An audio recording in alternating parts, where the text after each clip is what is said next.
Mugabe has gone, but will Zimbabwe change?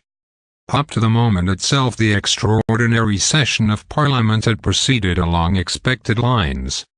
Speaker after speaker rose to denounce the excesses of the president and his wife. A female MP was speaking of how her constituents were suffering when we saw the messengers approach the speaker. They handed him a letter. A jolt of energy swept the hall. At first there were cheers of anticipation. The speaker rose. The next 10 minutes will remain engraved in my memory. We strained to hear the speaker through the muffled public address system. But the words statement of resignation were clear. And the wild cheering, the thumping of tables, the dancing and singing told all of us who were present that the age of Robert Mugabe was over. From the corridors outside where Zanu-PF aid activists had gathered, the MPs could hear loud cheers and singing mingle with their own celebrations. On the floor of Parliament, a hotel ballroom specially converted for the session, I watched MPs and senators dance, arms around each other, as the solemn procession of mace-bearers left the chamber. Among the more bizarre experiences was finding ruling party legislators offering themselves for interview to the BBC. A week ago most foreign journalists were banned from the country. One party stalwart, MP Keith Guza, told me he believed real democracy would now take root in Zimbabwe. He has gone and I am happy for my country. Another MP told me her greatest joy was that Zimbabwe had managed the transition without the shedding of blood. It was a comment that ignored the bloodshed and pain inflicted by her party during the decades of Robert Mugabe's rule. Leaving Parliament I moved up through the city towards Africa Unity Square, the heart of Harare, pausing several times as I was enveloped by ecstatic crowds. A man fell to his knees and raised his arms to the sky. A young woman, wrapped in the national flag, shouted, "Do you see this, you guys? Do you see this?" It is history in the making.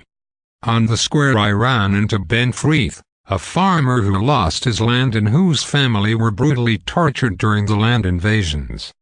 Like so many others, he was struggling to believe that the moment of Mr Mugabe's departure had arrived. He was going, and now he's finally gone, he said. As we spoke, a group of revelers approached.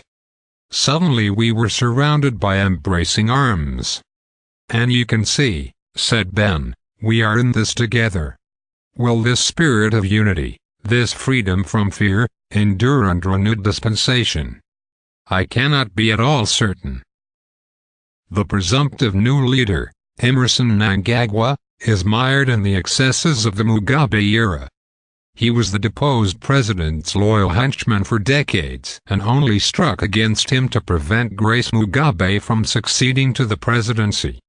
This was not a revolution to bring liberal democratic principles into government. It was about power.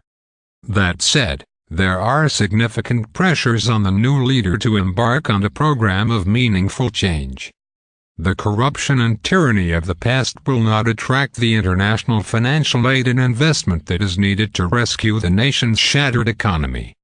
People power Mr Mnangagwa will face a strong challenge if he tries to mire Zimbabwe in the despotism of the past. His instincts are authoritarian, but he will not have the same scope for repression as Robert Mugabe. It would be a mistake to regard Zanu-PF aid as a monolith. A party that turned on one leader can easily turn on another. Perhaps most important is the attitude of the people. They have endured nearly 40 years of fear. For the first time they have been able to speak openly and demonstrate in the streets. The opposition, for so long divided and beaten down, is rejuvenated. These are the moments in which new leaders emerge and are tested. With elections set for next year, all parties are already in campaigning mode. Traditionally the polls have been times of chaos and crackdowns. Let us see if Mr Mnangagwa lives up to the promise of a more tolerant Zimbabwe. Robert Mugabe, Timeline of a Political Life. 1924 born in Kutama. 1964 imprisoned by Rhodesian government. 1981's post-independence elections. 1996 marries Grace Marafu. 2000 loses referendum. Pro-Mugabe militias invade white-owned farms and attack opposition supporters. 2008 comes second in first round of elections to Morgan Tsvangirai, who pulls out of runoff amid nationwide attacks on his supporters.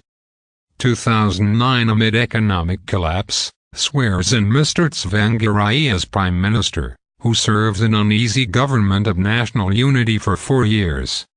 2017 sacks longtime ally Vice President Mr Mnangagwa, paving the way for his wife Grace to succeed him. Army intervenes and forces him to step down.